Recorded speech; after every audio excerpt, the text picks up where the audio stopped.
मोदी के 5 रत्न करेंगे चमत्कार। 2024 में एनडीए करेगी 400 पार। कांग्रेस ने किया जिनका तिरस्कार, मोदी ने दिया उन्हें भारत रत्न का पुरस्कार। दोस्तों, आपने ये खबर तो सुन ही ली होगी कि प्रधानमंत्री मोदी ने अपने दूसरे कार्यकाल में 5 लोगों को भारत रत्न देने की घोषणा कर दी है। इस खबर के बाद देश की राजनीति का मिजाज कुछ ऐसा बदलने वाला है कि इंडिया अलायंस के चुनाव में जीतने का सपना टूट जाएगा।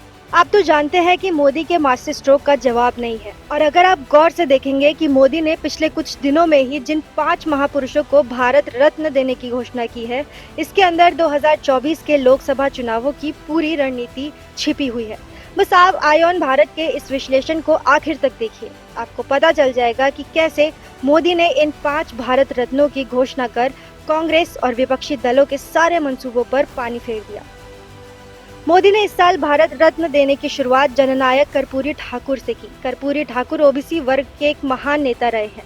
खुद मोदी भी ओबीसी वर्ग से ही आते हैं। जननायक कर्पूरी ठाकुर को भारत रत्न देने की मांग पिछले कई वर्षों से बिहार के नेता कर रहे थे, लेकिन खुद लालू प्रसाद यादव सालों यूपीए सरकार का हिस्सा रहे, लेकिन वो कर्पूरी ठाकुर जी को भारत रत्न नहीं दिलवा पाए। लेकिन मोदी ने कर्पूरी ठाकुर को भारत रत्न दिलवाकर बिहार और यूपी के पिछड़े और अति पिछड़े वर्ग को जो सम्मान दिलाया है, वो वोटों में कभी भी बदल सकता है। दरअसल बिहार में पिछड़े और अति पिछड़ों की आबादी 52% है। यह आबादी पिछले कई वर्षों से लालू प्रसाद यादव की पार्टी आरजेडी के साथ या फिर नीतीश की पार्टी जेडीयू के साथ जुड़ी रही। भाजपा को बिहार में अकड़ों की पार्टी ही माना जाता था, लेकिन मोदी ने पहले नीतीश के साथ सरकार बनाने के दौरान बिहार के पिछड़ी जाति लोगों को मंत्री पद दिलवाया और साथ में महादलित समुदाय से आने वाले जीतन राम मांझी और रामविलास पासवान की पार्टी को भी अपने पक्ष में कर लिया। धीरे धीरे मोदी ने बिहार के पिछड़े और अति पिछड़ों के कल्याण के लिए कई योजनाएं भी चलवाई, जिसमें विश्वकर्मा योजना एक महत्वपूर्ण पड़ाव थी। इधर इंडिया अलायंस लगातार जातीय जनगणना की मांग कर रहा था और बिहार में जातीय सर्वे भी करवा दिया गया, लेकिन मोदी के पास एक ऐसा मास्टर स्ट्रोक बचा था जिससे जातीय आधार पर बांटने की इंडिया अलायंस की सारी रणनीति बेकार हो गई। मोदी जानते हैं कि अब पिछड़ों को सिर्फ नौकरी में आरक्षण नहीं चाहिए, बल्कि उन्हें अपने महापुरुषों का सम्मान भी चाहिए। तो मोदी ने अचानक ही सालों से चली आ रही उस मांग को पूरा कर दिया, जिसमें जननायक कर्पूरी ठाकुर जी को भारत रत्न देने की मांग की। इसका असर भी तुरंत दिखा। जो नीतीश मोदी को हराने के लिए इंडिया अलायंस को खड़ा कर रहे थे, वही नीतीश तुरंत मोदी जी के साथ हो लिए और बिहार में इंडिया अलायंस लगभग खत्म ही हो गया। बिहार से 40 लोकसभा सीटें आती हैं और लगभग हर सीट पर ओबीसी और ईबीसी वर्ग ही निर्णायक भूमिका अदा करता है। अब जननायक कर्पूरी ठाकुर को भारत रत्न मिलने के बाद ये तय है कि बिहार की सारी 40 सीटों पर एनडीए अपना दबदबा कायम रखेगा। बिहार के बाद अब मोदी जी ने अपने तरकश से वो तीर निकाला जिसकी किसी को उम्मीद नहीं थी। मोदी जी ने भव्य रामलला के मंदिर का अयोध्या में उद्घाटन किया और उन्हें ये समझ में आ गया कि भारत के हिंदुओं के अंदर अपने रामलला के लिए कितनी भक्ति है। इसलिए उन्होंने तुरंत अयोध्या आंदोलन के भीष्म पितामह लाल कृष्ण आडवाणी जी को भारत रत्न देने की घोषणा कर दी। लाल कृष्ण आडवाणी को भारत रत्न देने की घोषणा सिर्फ एक व्यक्ति को सम्मान देना नहीं था, बल्कि देश के करोड़ों राम भक्तों को ये सम्मान देना था। मोदी के इस कदम से ये तय हो गया कि रामलला के करोड़ों भक्त 2024 में मोदी के साथ ही जाएंगे। इधर इंडिया अलायंस लगातार किसानों को भड़काने का काम कर रहा था। कुछ किसान एक बार फिर आंदोलन करने के लिए तैयार हो रहे थे कि मोदी ने किसानों के सबसे बड़े नेता चौधरी चरण सिंह को भारत रत्न देने का ऐलान कर दिया। पूर्व प्रधानमंत्री चौधरी चरण सिंह जी न केवल भारत के समस्त किसानों के सबसे बड़े नेता और महापुरुष माने जाते रहे हैं, बल्कि वो जाट समुदाय के भी महापुरुष माने जाते हैं।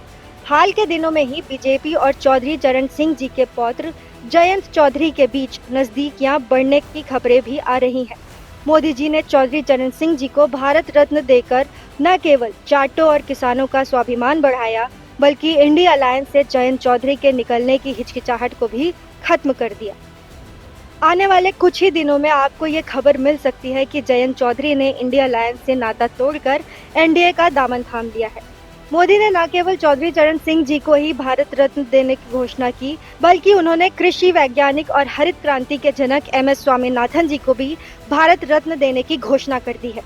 इसके पीछे की रणनीति अगर आप समझेंगे तो आप भी मोदी के माइंड का लोहा मानेंगे। ऐसा माना जाता है कि मोदी के लिए 400 सीटों को पार करने में जो सबसे बड़ी बाधा है वो है दक्षिण भारत की 128 सीटें, जिसमें केवल तमिलनाडु की ही 38 सीटें हैं, जहां बीजेपी के पास एक भी सीट नहीं है। लेकिन एमएस स्वामीनाथन तमिलनाडु के कुंभकोणम से आते हैं और उन्हें तमिलनाडु के किसान ही नहीं, समूचे भारत के किसान अपना अन्नदाता मानते हैं। इसकी वजह यह है कि एमएस स्वामीनाथन ने ही भारत को अकालों से मुक्त कराया और किसानों को ऐसे बीज मुहैया कराए जिनकी वजह से भारत के किसान आज जरूरत से ज्यादा फसलें पैदा करते हैं। तमिलनाडु के सपूत को मोदी ने भारत रत्न देकर दक्षिण भारत के सभी किसान भाइयों के अंदर ये आत्मविश्वास भर दिया कि मोदी किसानों के सबसे बड़े दोस्त हैं। मोदी के आखिरी मास्टर स्ट्रोक ने न केवल दक्षिण भारत के दो राज्यों तेलंगाना और आंध्र प्रदेश के लोगों को हैरान किया, बल्कि इस मास्टर स्ट्रोक से कांग्रेस के नेताओं की भी नींद उड़ गई है। प्रधानमंत्री मोदी ने पूर्व प्रधानमंत्री पीवी नरसिम्हा राव को भारत रत्न देने की घोषणा कर दी है। मोदी ने अपने ट्वीट में कहा कि पीवी नरसिम्हा जी को उनकी आर्थिक नीतियों में बदलाव और देश की सेवा करने के लिए भारत रत्न देने पर वो खुद को सौभाग्यशाली मानते हैं। पीवी नरसिम्हा राव जी का संबंध आंध्र प्रदेश और तेलंगाना से था, क्योंकि वो तेलुगु भाषी क्षेत्र से आते थे। इसके अलावा तेलुगु भाषी लोगों के लिए वो एक महापुरुष थे, लेकिन कांग्रेस ने उनकी मौत के वक्त उनके शव को कांग्रेस मुख्यालय में ले जाने से रोक दिया था। इस वजह से तेलुगु भाषी दोनों राज्यों के लिए हमेशा कांग्रेस के इस दुर्व्यवहार से दुखी रहते थे। मोदी ने पीवी नरसिम्हा राव जी को भारत रत्न देकर आंध्र प्रदेश और तेलंगाना में आने वाले लोकसभा चुनावों में अपनी पार्टी की जीत लगभग पक्की कर ली है। इसकी दो वजह है। एक तो हाल ही में हुए तेलंगाना विधानसभा चुनावों में बीजेपी ने 15% के करीब वोट्स प्राप्त किए थे। अगर 2024 के लोकसभा चुनावों में मोदी के इस कदम से बीजेपी के वोट में 5% की बढ़ोतरी भी होती है, तो तेलंगाना की 17 लोकसभा सीटों में बीजेपी कम से कम 8 सीटें जीत सकती है।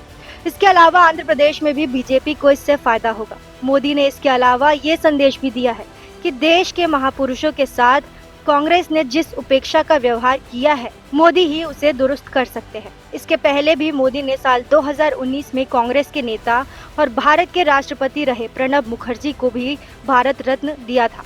अब देखते हैं कि मोदी इस कदम के बाद इंडिया अलायंस के कितने टुकड़े होते हैं। बहरहाल, अगर आपको हमारा ये वीडियो पसंद आया है तो आप इसे जरूर लाइक करें और हमारे चैनल आईऑन भारत को सब्सक्राइब कर हमारा हौसला भी बढ़ाएं।